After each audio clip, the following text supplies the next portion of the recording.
বন্ধুগণ, আজকে যখন আপনারা এখানে সভা করছেন তখন আরেকটা সভা হচ্ছে আপনাদের নিউ মার্কেটে,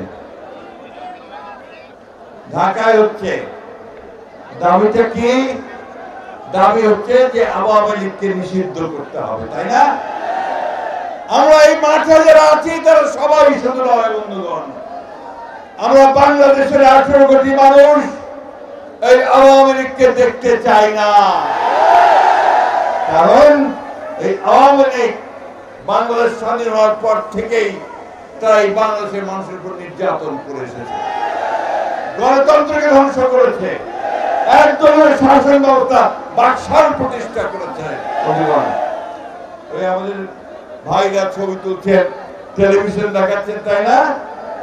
সব বন্ধ করে দিয়েছিল, শুধুমাত্র 4টা পত্রিকা করে রেখেছিল, সাংবাদিকদের স্বাধীনতা সুযোগ ছিল না।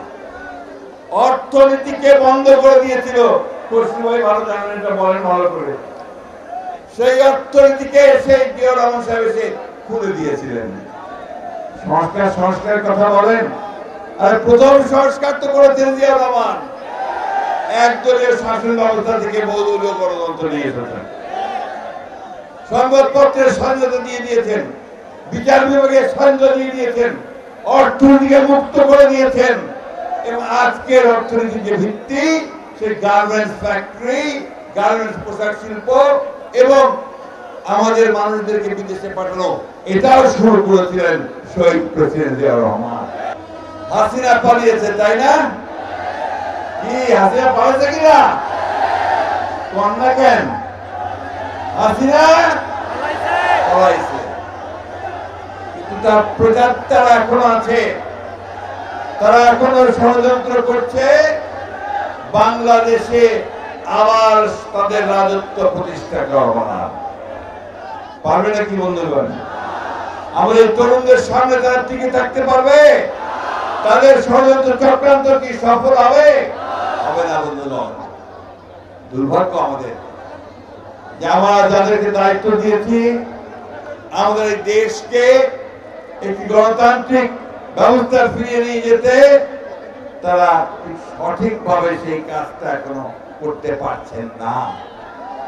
ফলে মাঝে মাঝেই বিভিন্ন রকম সমস্যার সৃষ্টি হচ্ছে।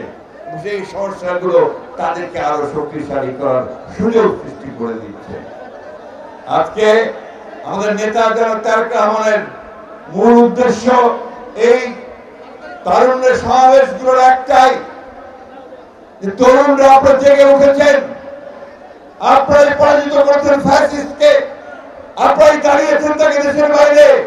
সেই তরুণরা আবার জেগে উঠুন, আপনার অধিকার আপনার জোর করে কেড়ে নেই বন্ধুগণ। মাথা ঠান্ডা রেখে সজাগ থেকে আজকে সমস্ত চক্রান্ত এবং যে ষড়যন্ত্র সেটাকে আমাদের ব্যর্থ করে দিতে হবে।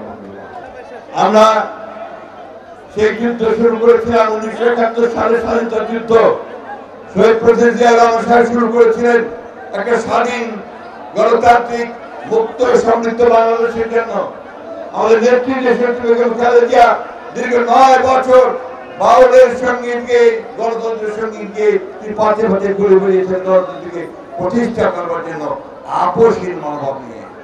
আমাদের নেতা তারেক রহমান আমাদেরকে নতুন করে এই তারুণ্যকে আজকে শিক্ষা দিচ্ছেন, এগিয়ে নিয়ে যাওয়ার চেষ্টা করছেন যে আসুন আমরা একটা সত্যিকার অর্থে আধুনিক বিশ্বের উপযোগী একটা বাংলাদেশ গড়ে তুলি, তাই না? তার জন্য কি দরকার? আধুনিক শিক্ষা দরকার। তার জন্য কি দরকার? আমাদের আইটি শিক্ষা করতে হবে। তার জন্য কি দরকার? আমাদেরকে লেখাপড়ার দিকে আরো বেশি শিখতে হবে। কিন্তু একটি কথা সবসময় মনে রাখতে হবে যে দেশের স্বাধীনতার সার্বভৌমত্ব বিক্রি করে আমরা কোনো মতেই কোনো কিছু করতে দেব না। বাংলাদেশের প্রশ্নে আমরা আপোষহীন, যে কারণে আমাদের নেতা বলেছেন সবার আগে, কি বলেছেন? জোরে বলতে হবে তো, সবার আগে, সবার আগে